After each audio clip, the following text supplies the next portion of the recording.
Hello viewers, welcome back to my channel. இப்போ என்ன பார்க்க போகிறோம்னா ஒரு பிரேக்ஃபாஸ்ட் ரெசிபி தான் பார்க்க போகிறோம்.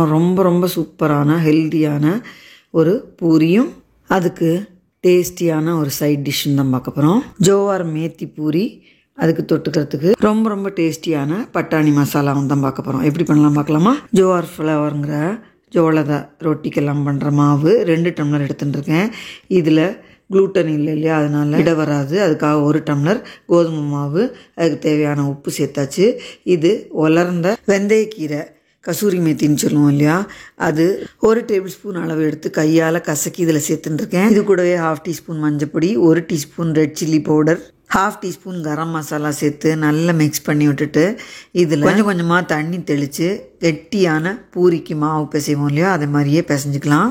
மாவு ரெடி பாருங்க, இந்த மாதிரி திக்காக பிசைஞ்சிருக்கேன்.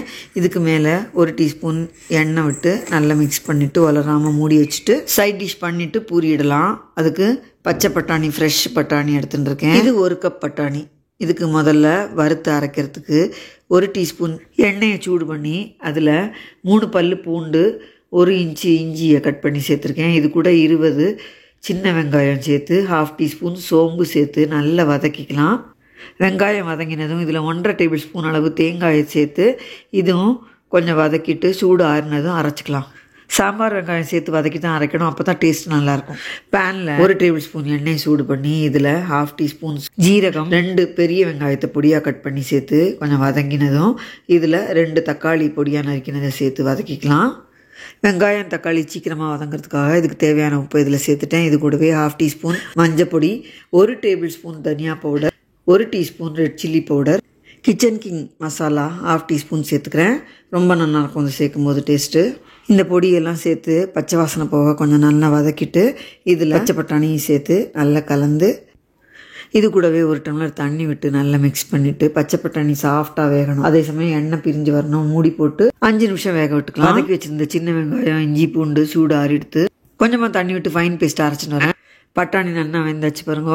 இப்போது நல்ல ஒரு தடவை கலந்து விட்டுட்டு 2 உருளைக்கிழங்கு பெருசாக உள்ளதை வேக வச்சு தோலை உரிச்சிட்டு இந்த மாதிரி இதில் சேர்த்து நல்லா மசிச்சு விட்டுக்கலாம். இது கூடவே அரைச்ச விழுதையும் சேர்த்து மிக்ஸ் பண்ணிவிட்டு மிக்சியில் 1 டம்ளர் தண்ணி விட்டு அலம்பி இதில் சேர்த்து நல்லா கலந்து விட்டுட்டு கொதிக்க விட்டு பச்சை கொத்தமல்லி தூவி ஸ்டவ் ஆஃப் பண்ணிடலாம். நம்ம மசாலா ரெடி. ரொம்பவே ஜோராக இருக்கும் இந்த மசாலா. இப்போது பூரிக்கு மாவு பிசைஞ்சு வச்சுருந்தோம் இல்லையா, அதில் ஒரு சின்ன எலுமிச்சங்காய் அளவு மாவு எடுத்து நல்லா 2 கையிலையும் வச்சு உருட்டிட்டு பாருங்க, கோதுமை மாவை டஸ்ட் பண்ணிட்டு சின்ன கனமான பூரியாக எடுத்துக்கலாம். 2க்கு 1 பங்கு கோதுமை மாவு சேர்த்துருக்கேன், அதனால தான் இந்த அளவாவது இட வருது. தனி ஜோவார் மாவில் இட வராது.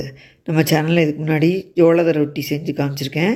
இப்போது ரவுண்ட் ஷேப்பாக இருக்கணுங்கிறதுக்காக ஒரு டப்பா மூடி வச்சு இந்த எட்ஜெல்லாம் கட் பண்ணிக்கிறேன். ரவுண்டு ஷேப்பாக இட வராது, அதனால் இந்த மாதிரி கட் பண்ணி எடுத்துட்டுருக்கேன்.